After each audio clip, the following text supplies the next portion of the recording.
त्याच्यामुळे एक यात्रा हा तपस्येचा एक अतिशय अविभाज्य घटक आहे. यात्रेमध्ये तपस्या जर नसेल तर ती यात्राच नाही. आणि तपस्या म्हणजे काय तर आपल्या व्यक्तिगत ज्या काही त्या गैरसुविधा सहन करणे म्हणजे तपस्या बाबतीत असेल. आता समजा पुढे स्टेशन आलं आणि उतरायचं आहे आपल्याला, तर प्रत्येकाला वाटेल की मला पुढे जाऊन उतरायचंय, पण प्रत्येकाची बॅग आहे आणि जे काही आहे हा परिवारासारखे होत आपण आज. पटकन तिथे काय म्हणतात तो राग व्यक्त न करणं ही पण एक स्वतःच्या मनावर घालण्याची आवर घालणं म्हणजे एक तपस्याच येते. सगळ्या स्तरावर प्रसाद थोडा उशीर होईल, कदाचित ट्रॅफिक मध्ये बस थांबतील, तर आपल्या हृदयातून वाईट न येणं आणि भक्तांना आनंद देणारी बाब येणं म्हणजे खऱ्या अर्थाने ही पण तपस्याच आहे. अनेक बाबतीत तपस्येला पाहू शकतो आपण. तर व्यक्तीला जीवनामध्ये जर आध्यात्मिक दृष्टीने पुढे जायचं आहे तर त्याच्यासाठी चैतन्य महाप्रभूंनी खूप छान सांगितलंय की साधू संघ पाहिजे व्यक्तीच्या जीवनामध्ये. त्याच्या जीवनामध्ये नामसंकीर्तन झालं पाहिजे, भागवत श्रवण त्याच्याकडनं घडलं पाहिजे. मथुरावास, मथुरा हा शब्द भगवान कृष्णांशी जास्त संबंधित म्हणून मथुरावास, पण खऱ्या अर्थाने आपण धामवास हा शब्द घेऊ, कारण मथुरा हे सगळं धामांचं केंद्रबिंदू असल्यामुळे मथुरा शब्द वापरलाय. चैतन्य महाप्रभूंना विशेष प्रिय होतं ते ठिकाण.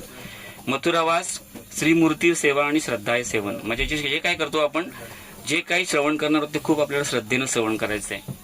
तर या 5-6-7 दिवसामध्ये साधू संघ आपल्याला मिळणारच आहे. श्रीमान वृंदावन प्रभू, श्रीमान भगवान प्रभू आणि रूप रघुनाथ प्रभूजी यांचं तिघांचं आपल्याला मार्गदर्शन लाभणार आहे. नाम संकीर्तनाचा गजर अखंड चालू राहणार आहे. भागवत श्रवण कथेच्या माध्यमातून होईल आपल्याला. आणि मथुरावास म्हणजे आपण 4 धामांना भेट देत आहोत आणि श्रीमूर्तीची सेवा म्हणजेच काय मूर्तीचं आपण दर्शन करणार आहोत. तर हे खूप व्यक्तीच्या जीवनामध्ये खूप आवश्यक आहे आणि ही संधी आपल्याला गोवर्धन इको विलेजच्या माध्यमातून प्राप्त झालेली आहे. तर या संधीचं आपल्याला सर्वांना काय करायचं आहे, सोनं करायचं आहे. जे काही आपण गाठोडे जी काही बांधून आणलेली आहेत ते कपड्यांची गाठोडी आहेत, आपण विचारांची गाठोडी मात्र घरून आणायची नाहीये. तर इथून आपल्याला हे संपूर्ण आतून समजायचं की ट्रेनमध्ये बसलोय, घरचे विषय घरीच राहतील, कारण आयुष्यभर आपण तेच करणार आहोत. 12 महिने 8 दिवस जे आहेत आपण शरीराला जसं खाणं वेगळं आहे आणि आत्म्याचं खाणं वेगळं आहे, तसं हे जे काही विचार आहेत ते बाजूला ठेवून आता आत्मस्तरावर जो काही प्रवास आहे आपला 8 दिवसाकरिता, आपण तो जर साधला व्यवस्थित, आत्म्याला लागणाऱ्या गोष्टी जर पुरवल्या, तर तेच जे बोलतं ही सलाईन आहे, ही सलाईन जर व्यवस्थितरित्या आपण घेतली तरी आपल्या शरीराला बळ पुरवणार आहे. पुढे आपण कसं वागायचं, कसं जीवनामध्ये अनेक आपल्या वाईट चांगले प्रसंग घडतात, त्या प्रसंगांना सामोरं जाण्याचं जे बळ आहे या अध्यात्मातून आपल्याला मिळतं. नाही तर आपण पाहतो मोठा पैलवान असतो पण छोट्याशा गोष्टीने आत्महत्या करतो. का? आत्मबळ कमी आहे त्याच्यामध्ये. छोट्या गोष्टींवरून नको ते प्रसंग पण घडतात घरामध्ये.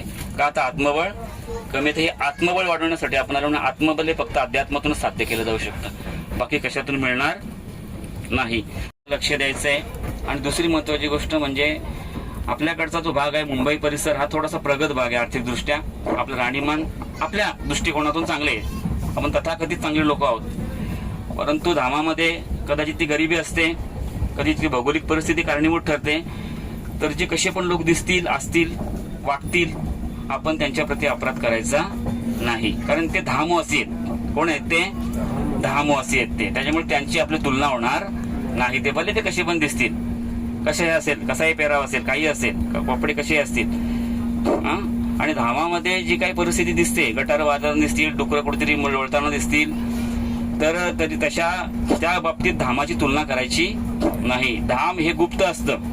धाम हे डोळ्याने आपण पाहत नाही, तर धाम हे आपण कानाने ऐकायचं असतं. धाम कशाने ऐकायचं असतं आपण? आता एखादी व्यक्ती खूप महत्वाची आहे, जी आपल्या समोर ट्रेनमध्ये येऊन 12 तास बसली, पण त्या व्यक्तीबद्दल आपल्याला जर काहीच माहिती नसेल तर त्या व्यक्तीबद्दल आपल्याला आदर वाटेल का? नाही. त्याच्याबद्दल काय त्याच्याकडनं काहीतरी विचार घ्यावेसे वाटतील का आपल्याला?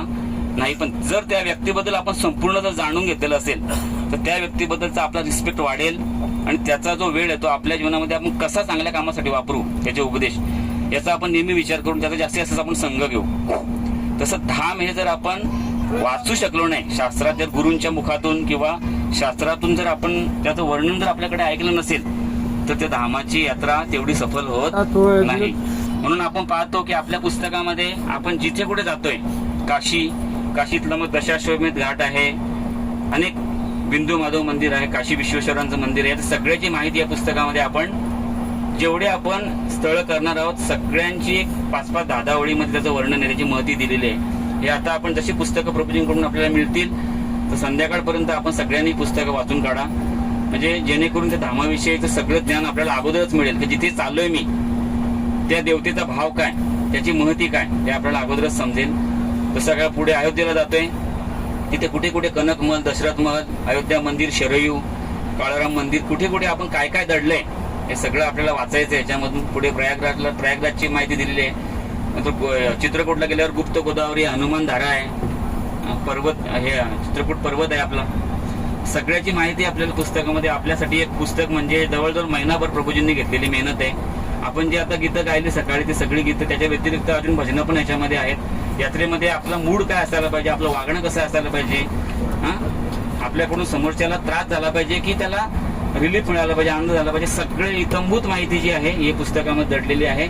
बरं, आपल्याला तिथे ज्या काही सुविधा आहेत, बस सुविधा आहे, प्रसाद सुविधा कोणाकडे आहे, काय आपलं जर हरवलं असेल तर कोणाकडे आपल्याला मिळेल, हे पुस्तकामध्ये सगळ्यांचे महत्वाचे नंबर पण दिलेले आहेत. तर जेवढं आपण पुस्तक आजच्या दिवसामध्ये चाळू तेवढं आपल्या पुढच्या यात्रेला आपल्याकडून दुसऱ्याला त्रास कमी होणार.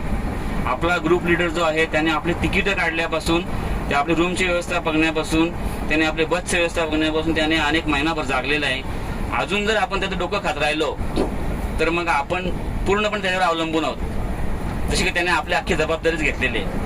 तर त्याच्या पण जरा शरीराचा, त्याच्या एकंदरीत परिस्थितीचा विचार करून आपल्याकडनं त्याला कमीत कमी प्रश्न कसे जातील, कमीत कमी त्रास कसा होईल याची काळजी घेणे म्हणजे पण एक वैष्णवाचा रिस्पेक्ट करण्यासारखं आहे, एक वैष्णव अपराधापासून वाचण्यासारखं आहे. म्हणून जर आपण इंडिव्हिज्युअल लेवलला जर आपण या सगळ्या गोष्टी जर हाताळल्या व्यवस्थित तर मॅनेजमेंट करणं सोपं जातं. एखादी गैरसुविधा निर्माण झाली तरी पण कोलाहल करायचा नाही. तर हे सगळं आपण यात्रेचा भाग म्हणून या गोष्टी आपण स्वीकारायला पाहिजे. तर